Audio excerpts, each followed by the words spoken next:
মাননীয় সদস্যবৃন্দ, এখন আপনাদেরকে সংবিধান সংস্কার পরিষদ সদস্য হিসাবে শপথ বাক্য পাঠ করানো হবে। আপনাদেরকে অনুগ্রহ করে দাঁড়িয়ে শপথ পাঠ করার জন্য অনুরোধ করছি।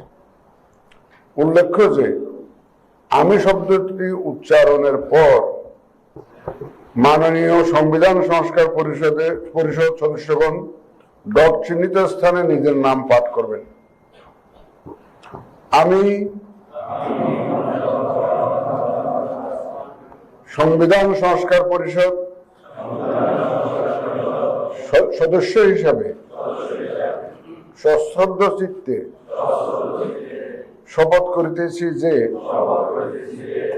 আমি যে কর্তব্যভার গ্রহণ করিতে যাইতেছি তাহা আইন অনুযায়ী ও বিশ্বস্ততার সহিত পালন করিব। আমি বাংলাদেশের প্রতি অকৃত্রিম বিশ্বাস ও আনুগত্য পোষণ করিব এবং পরিষদ সদস্য রূপে